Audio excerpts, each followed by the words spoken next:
Still single at 37, my sister said, just loud enough to pull every pair of eyes at the table toward me. That has to be rough. Spending New Year's alone again, she leaned into her husband's shoulder after she said it, smiling the way people do when they think they've just scored a point. I didn't react right away. I set my glass down on the tablecloth, carefully enough that it didn't make a sound. Then, I looked at her. Don't worry about me, I said.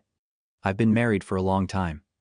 Everything stopped. My mother froze mid-toast, her champagne glass hovering in the air like it had forgotten what it was doing. Even the tiny bubbles inside it seemed to go still. My father's fork never made it to his mouth. My brother-in-law shifted in his seat, suddenly very interested in the edge of the table. My sister laughed first, quick, reflexive. Wrong, that's not funny. It wasn't a joke. The silence that followed wasn't awkward, it was absolute. The kind that settles in when everyone in the room understands, at the exact same moment, that something real has just been said and nothing is going to go back to how it was 5 seconds ago. She looked at me, trying to figure out if I was bluffing. I held her gaze. 8 years of patience, spent in one sentence. But I'm getting ahead of myself. To understand how we got to that table and why I let them believe I was alone for so long, you need to understand the kind of family I come from. I didn't grow up in a bad family. That's the first thing I need to make clear. Because it would be easier, cleaner, even if I could point to something obviously broken and say that's where it started. But that's not what this was. My parents are good people. They built a life that worked, a small, stable, carefully arranged world where everything had a place and everything made sense, as long as you followed a certain pattern. My father spent over 3 decades teaching high school history in a suburb outside Chicago. He believed in structure, in timelines, in cause and effect. My mother taught piano lessons out of the front room of our house for most of my childhood, until her hands stopped cooperating the way they used to.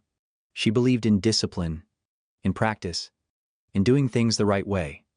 They weren't cruel, they weren't neglectful, but they measured life using a ruler that only worked for one kind of story. You grow up, you get married, you buy a house somewhere people can visit easily, you have children, you stay. Anything outside that wasn't wrong, exactly. It just didn't quite register. My sister fit that model perfectly. She was 3 years older than me, and by 24 she was married. By 30, she had 2 kids, a 4-bedroom house in a quiet neighborhood, and a life that could be photographed from 10 different angles and still look like success. She became the standard without anyone ever saying it out loud. Conversations at family dinners orbited her life naturally. Her kids' school events, her husband's promotions, their vacations, their renovations, it all translated cleanly into something visible, something everyone could understand and comment on. My life didn't. I'm a physician. I specialize in traumatic brain injury, developing and evaluating treatment protocols for patients in the acute phase after severe head trauma. It's work I chose very deliberately. It's also work that doesn't compress well into small talk. There's no clean before and after story you can summarize over dinner. No moment where someone stands up and says thank you in a way that fits neatly into a conversation between passing the bread and refilling glasses. There are data sets, long-term outcomes, incremental improvements that matter enormously but don't look like anything from the outside. Occasionally, a family tracks me down months later to tell me their son is walking again. Most of the time, it's quieter than that. I've loved it from the beginning. I've never once considered doing anything else. My family's relationship with that reality was distant. At best, it was a kind of polite admiration they didn't quite understand how to engage with. At worst, it slowly hardened into something else. So, when are you going to have a real life? My father would ask. He didn't mean it unkindly. He meant, when are you going to get married? When are you going to settle somewhere I can picture? When are you going to build something I recognize? He's married to his career, my sister would say sometimes, with that practiced tone of concern that sounded generous until you listened closely enough to hear what was underneath it. I stopped correcting them a long time ago. It was easier. I let them have the version of me that made sense in their world, the bachelor brother. The one who worked too much. The one who hadn't quite figured it out yet. The cautionary tale. I told myself I didn't mind. And for a while, that was true. Because while they were telling that story about me, I was living a different one entirely. A life they didn't see, a life I chose not to show them. And for 8 years, I kept it that way, most of the time. That felt like control, like I had simply opted out of a system that didn't know what to do with me. Most of the time, it was enough.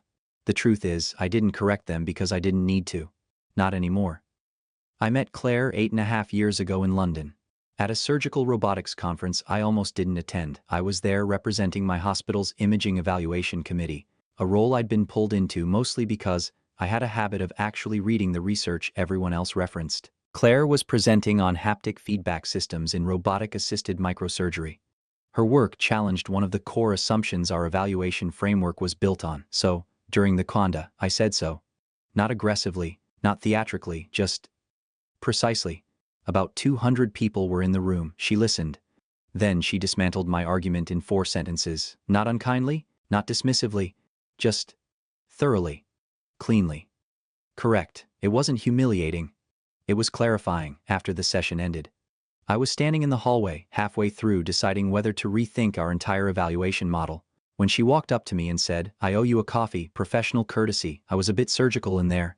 She had dark eyes, an Edinburgh accent, and this habit of starting to smile half a second before she finished her own jokes. We sat down. We talked about the research first naturally, then the field, then medicine more broadly, then things that had nothing to do with either. At some point, I missed a dinner I was supposed to attend. She missed a reception she'd been obligated to show up at. Neither of us mentioned it until much later. We stayed there for 3 hours, 7 months after that, on a rainy Saturday in the Scottish Highlands. We got married. There were 11 people there. Her parents, 2 of her closest friends from university, a colleague of mine and his wife, a registrar who told us halfway through the ceremony that he'd been marrying couples in that exact spot for over 20 years and had never once seen it not rain. It rained the entire time. We didn't invite my family.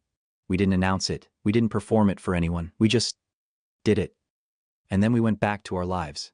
Claire runs the European division of a surgical robotics company. She's won awards I assigned as required reading to residents before I ever knew her name. She gives keynote talks that change how people in the room think about what they're doing. I've sat in the front row at more than one of them and watched entire audiences lean forward at the same time.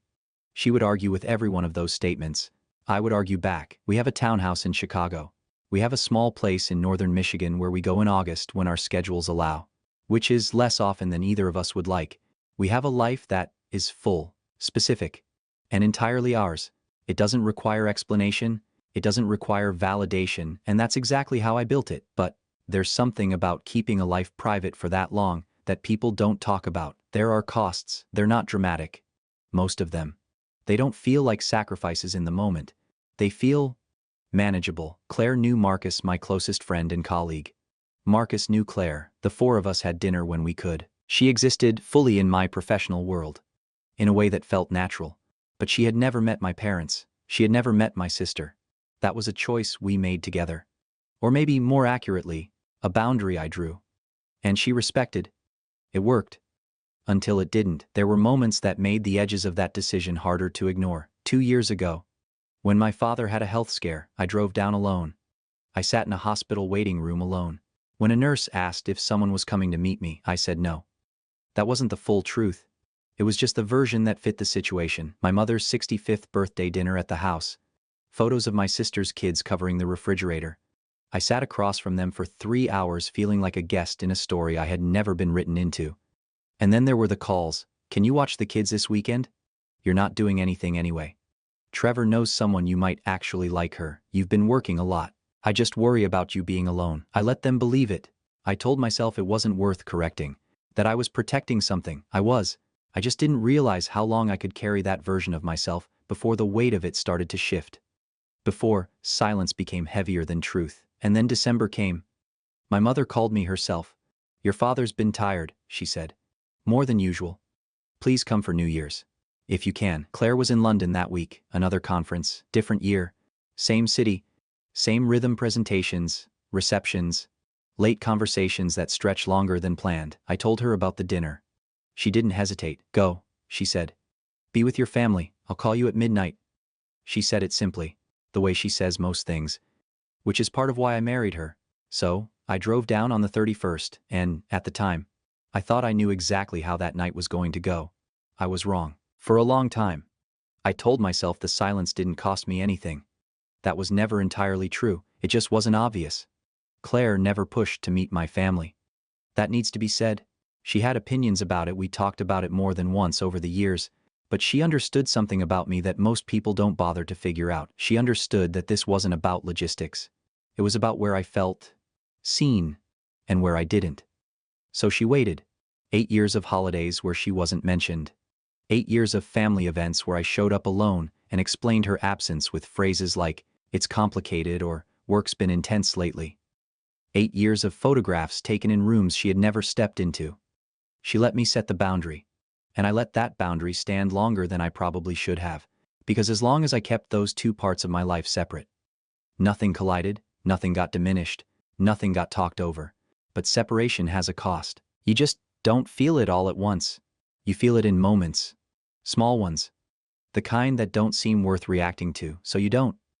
And then they stack. My father's health scare 2 years ago was one of those moments. I drove down to Naperville alone, got to the hospital alone, sat in that waiting room alone. Claire called twice while I was there. But I stepped outside to take it. I didn't bring her into that space. When the nurse asked if someone was coming to sit with me, I said no. That wasn't the whole truth. It was just the version of it that fit the role I'd been playing. Then, there was my mother's birthday. 65. Dinner at the house, same dining room, same chairs, same arrangement that hadn't changed in decades.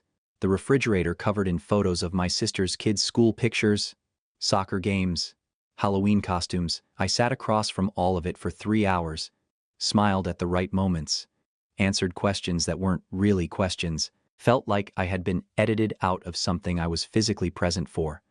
And then there were the calls from Vanessa. They always followed the same pattern. Casual, at first.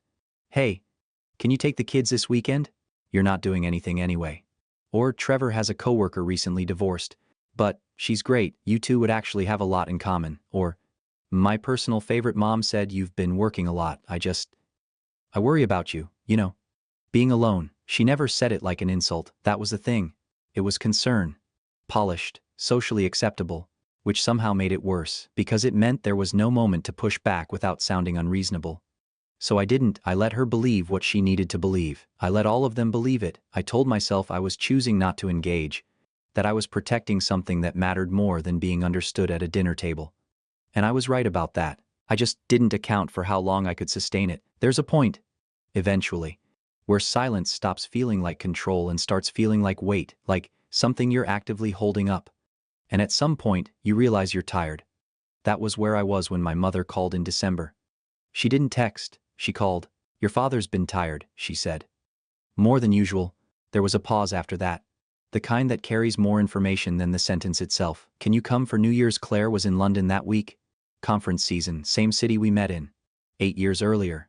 Same schedule, presentations during the day, networking events at night, long conversations that stretch later than planned. I told her about the call, about my father, about the dinner. She didn't hesitate. "Go," she said. "Be with your family. I'll call you at midnight." No complication, no resentment, no pressure to explain anything I hadn't explained yet. Just clarity. I've spent 8 years being grateful for that. So I drove down on the 31st. The house looked exactly the same. Same porch light, same front steps, same clay pot by the door that's held the same type of plant every October since I was a kid. I sat in the car for a minute before going in.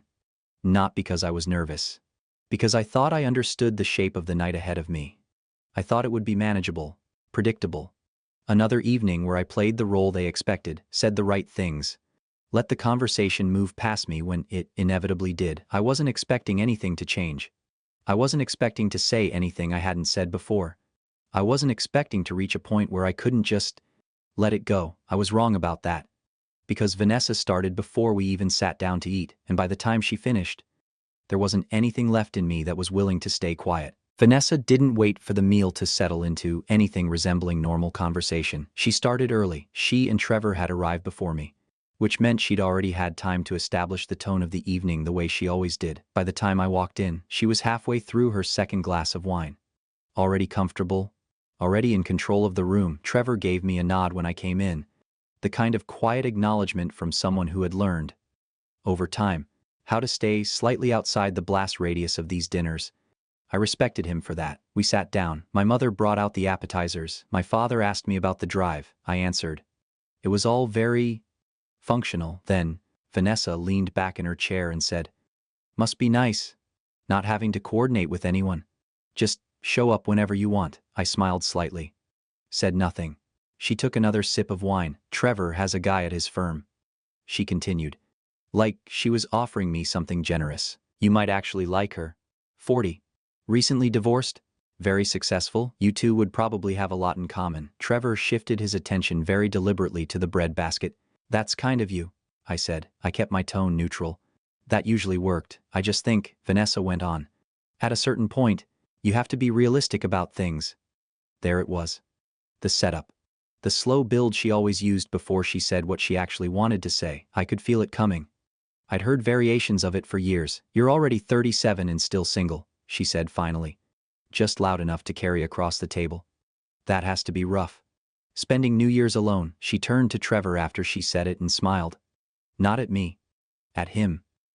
Like she had just landed something satisfying. Like my life, this version of it she had constructed, was a story she got to perform for an audience. That was the moment. It wasn't the content. I'd heard worse. It was the performance. The way she made my supposed loneliness into something she could use. Something she could score with. That was the line I couldn't step around anymore. I set my glass down on the white tablecloth, looked at her, held it there for a second. Then I said, Don't worry about me, I've been married for a long time. Silence. Not hesitation. Not confusion. Something deeper. The entire table seemed to go still at once. My mother's champagne glass trembled slightly in her hand. My father set his fork down slowly. Like he didn't trust himself to move too quickly. Trevor leaned back just a fraction further, putting physical space between himself and whatever this was about to become. Vanessa laughed. Short, sharp, wrong. That's not funny. It wasn't a joke. The silence changed. It settled. Became something real. What she said. Her voice lifting just slightly, like she'd lost control of it without realizing. 8 years in March, I said. I didn't raise my voice, didn't rush. Her name is Claire. She's from Edinburgh. She runs the European division of a surgical robotics company. I reached into my pocket, unlocked my phone, and slid it across the table. No dramatics, no build-up, just evidence. There's something about 8 years of a real marriage. You don't have to curate anything. The photos spoke for themselves. Claire and me on a cliff above the North Sea, both of us laughing at something just out of frame. Her hair blown sideways by the wind. A charity gala in Manhattan, her in a green dress she'd corrected me on 3 times its emerald, not teal. Me standing next to her, looking like I was trying very hard to pretend I wasn't proud. A shot Marcus took at an award ceremony. Claire at the podium, mid-sentence. The entire room leaning toward her. And me, in the front row, watching. Vanessa grabbed the phone. I watched her face move through it. Disbelief. Calculation. Something that might have been embarrassment. Something that was definitely anger. Then, nothing. A blank, tight expression, her version of buying time. This is fake, she said. You're making this up. Why would I make this up? Because this doesn't make any sense, she snapped. For 8 years you just what? Kept a secret wife. I've been very happy for 8 years, I said. That part isn't complicated. My mother found her voice next, small, careful. Why wouldn't you tell us? I looked at her. Really looked at her. I had thought about that question. Many times. I had answers ready. Different versions. Some softer, some sharper. I didn't use any of them. Instead, I said, Do you know what I actually do for work? She blinked. What? Not that I'm a doctor, I said, specifically. She hesitated. Her eyes shifted slightly, searching for something she wasn't sure she had. You work with brain injuries. I develop and evaluate treatment protocols for patients in the acute phase of severe traumatic brain injury, I said. My voice stayed level. No edge, just facts. Protocols that are now in use at trauma centers across multiple states. I gave a keynote in Zurich last year. I won the Hadley Research Fellowship. I paused, looked at Vanessa. I sent that to the family group chat. Silence. You sent a thumbs up emoji, I added. Her mouth opened. Nothing came out. And then you posted 3 paragraphs about your son's soccer tournament. I wasn't angry. That's the part people always misunderstand. I wasn't trying to hurt her. I was just done adjusting the truth to fit the version of me they were comfortable with. I stopped sharing things that mattered to me, I said, because every time I did, they disappeared.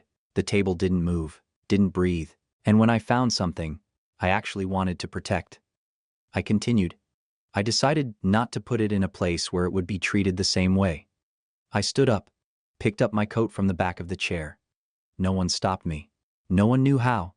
I stopped needing this room to understand me, I said. I let that sit there. Then, I looked at Vanessa. Her voice cracked slightly when she spoke. You think you're better than us. I held her gaze. For a long moment. Then I said, no. A beat. I just stopped needing you to tell me I wasn't, and that was it. I turned. Walked out of the kitchen, past the refrigerator covered in photos I had never quite belonged in. Out into the cold, and for the first time that night I took a breath that actually felt like mine.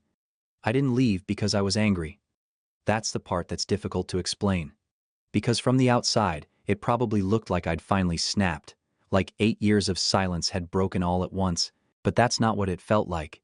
It felt settled. Like something that had been unclear for a long time, had finally resolved into a shape I could recognize. I was halfway to the door when my mother said my name, Daniel. I stopped. Not because I had more to say. Because I knew she did. Why wouldn't you tell us, she asked again. Her voice was quieter this time. Not defensive, not accusatory. Just trying. I turned back. The table was exactly as I'd left it, my father still sitting upright.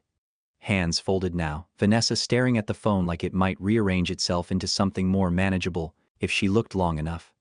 Trevor still silent. I could have given her an easier answer. Something that made it about timing, or privacy, or being busy. I didn't. Do you know what I actually do every day, I asked? She hesitated. I know you're a doctor. That's the title, I said, not the work. I took a step back toward the table. Not sitting, just closer. I spend most of my time building treatment protocols for patients who come in with severe brain injuries. People who don't know their own names when they wake up. People whose families are sitting in waiting rooms trying to figure out if the person they knew is still there. No one spoke. I've been doing that for 15 years, I continued. I've helped develop systems that are now being used in trauma centers across the country. I've published research that's taught in programs you've never heard of. I gave a keynote in Zurich last year. I paused, not for effect, just to let the room catch up. I sent all of that to you. My mother's eyes shifted. Slightly. I remember you said you were traveling, she said. I sent pictures, I replied. Details, explanations? Silence. I looked at Vanessa. You responded with a thumbs up, I said. Her jaw tightened. And then you posted about your kid's soccer tournament, I added. 3 paragraphs. I didn't say it with resentment. I said it the way you state something that's already been decided. I'm not saying that to blame you, I continued. I'm saying it because that's when I understood something. No one interrupted. No one could. That anything I shared that didn't fit the version of me you were comfortable with disappeared. I let that sit. My mother's hand tightened slightly around the stem of her glass. So I stopped, I said. I stopped explaining my work. I stopped correcting you when you introduced me as your bachelor son. I stopped pushing back when you asked me when I was going to have a real life. I glanced at my father. He didn't look away. And when I found something that actually mattered to me, I said more quietly, I made a decision. The room felt smaller now. Like everything had moved a little closer to the center. I wasn't going to put it in a place where it would be treated the same way. My mother swallowed. That's why, I said. It wasn't complicated. It never had been. It just hadn't been said. My father spoke then. For the first time since I'd started. Daniel, he said. His voice was low. Careful. There were a dozen ways that sentence could have ended. An apology, a defense, a question. It didn't matter. I'm not angry, I said. I meant that. I'm not leaving because I'm angry. I picked up my coat again. This time, no one tried to stop me. I'm leaving, I added, because Claire's calling me at midnight. That landed differently. You could feel it. Not as a correction. As a fact, something solid. Vanessa's voice came next, but it didn't sound like it had earlier. It wasn't sharp. It wasn't polished. It was uneven. You think you're better than us. I looked at her. Really looked. For the first time that night, she didn't look in control. She looked unsure. I held her gaze for a moment. Then I said, no. And I meant that too. I just stopped needing you to tell me I wasn't. There wasn't anything left after that. Not to say. Not to argue. Not to fix. I walked out. Through the kitchen, past the same walls, the same furniture, the same space that had held every version of me they'd ever recognized, out into the cold. The air hit my face hard, clean, immediate, honest in a way the room hadn't been. I stood there for a second, just breathing, not thinking about what I'd said, not replaying it, just feeling the absence of something that had been there for a long time. The weight. It was gone. And for the first time in years, I didn't feel like I was holding anything up. I walked to my car. My phone lit up in my hand before I even reached the door. Claire. Right on time. I smiled. The kind that doesn't need to be managed. I'll tell you everything, I said when I answered. And for once, I didn't have to decide what version of the story to give. There's a version of this story that ends at the door, where I walk out, say what I need to say, and that's it. Clean, final, satisfying. But that's not how it actually went. Real life doesn't stop at the moment things break. It keeps going. And you have to decide what you're going to do with what's left. My mother called me 3 days later. January 3rd, I was at the hospital. Between rounds, when I saw her name come up on my phone, I stepped into the stairwell to take it. It was quiet there, concrete walls, fluorescent lighting, the faint echo of footsteps from another floor. She didn't ease into it. I'd like to meet her, she said. No preamble, no explanation, just that. I leaned back against the wall. Let that sit for a second. I'll ask her, I said. Claire's answer, when I told her, was exactly what I expected. Of course, she said, then, after a beat. Though I would like it noted that I've been very patient. She had 8 years of it, 8 years of hearing about family events she wasn't part of. 8 years of holidays that came with explanations instead of invitations. 8 years of being real everywhere in my life except one place that should have been obvious. We'd talked about it before. More than once. She had opinions, clear ones, but she never pushed past the line I'd drawn. She understood, in a way most people don't, that this wasn't a problem she could solve for me. It was mine. And I had to decide when I was done carrying it. Apparently, that moment had been New Year's. My parents flew to Chicago in March. Claire suggested we align it with our anniversary. 8 years feels like an appropriate milestone for introductions, she said, dryly. I didn't argue with that. They arrived on a Friday afternoon. My mother brought flowers. The kind that come arranged too precisely to be accidental, something she'd clearly spent time choosing, probably second-guessing herself the entire way through the process. My father shook Claire's hand when we opened the door. Formal at first. Then, about 30 seconds in, he asked her a question about her research, not a vague one, a specific one. It took me half a second to realize what that meant. He had looked her up. I wasn't prepared for how much that mattered. I excused myself to the kitchen under the pretense of opening a bottle of wine, mostly so I could stand there for a moment and let that land without anyone watching. Dinner went, well, better than well, actually. My father and Claire found a rhythm almost immediately. He's spent his life making complex ideas accessible to teenagers. She has a way of explaining things that makes people feel smarter just for being in the room with her. They met in the middle, somewhere around the geopolitics of Cold War medical research. Of all things. It lasted nearly an hour, required a second bottle of wine. I sat there, watching it happen, feeling something shift that I hadn't quite believed was possible. My mother was quieter, observing more than participating, but not distant, just careful. After dinner, she pulled me aside into the kitchen. Claire and my father were still talking in the other room, something about funding structures in European research institutions. My mother stood there for a moment, holding her hands together like she wasn't quite sure what to do with them. She's extraordinary, she said. I know, I replied. There was a pause. Then, why didn't you tell us? Same question, different tone. I thought about giving her the longer version. About Zurich. About the group chat. About all the small moments that had added up to that decision. I didn't. I didn't want her to become something you talked over, I said. That was the simplest version of the truth. My mother looked down at the counter. Didn't argue. Didn't defend herself, just nodded. I understand, she said after a moment. Then, more quietly, I'm sorry we made that necessary. That was enough. More than enough. Actually, I told her so. Vanessa and I spoke twice. The first time was a week after New Year's. Short, tense, defensive on both sides. She said she felt ambushed. I told her she hadn't been. That conversation ended exactly where you'd expect, nowhere. The second time was different. She called on a Sunday morning in February. I was at home. Claire had stepped out for a meeting. The apartment was quiet. When I answered, Vanessa didn't start talking right away. Which, for her, was unusual. I didn't know I was doing it, she said finally. No build-up, no framing. Just that. I sat down. Let the silence stretch for a second. I believe you, I said. That was the hard part, believing her. Because it meant holding two things at the same time, that she hadn't intended to hurt me. And that it had still happened. Consistently. Repeatedly. Over years, I think that makes it worse, I added. A small exhale on the other end of the line. Yeah, she said. We stayed there for a moment. Then she asked about Claire. Not superficially. Not in the way people ask questions just to move the conversation forward. Real questions. What her work actually looks like day to day. What kind of research she's doing now. How we met. If I was happy. I answered. All of it.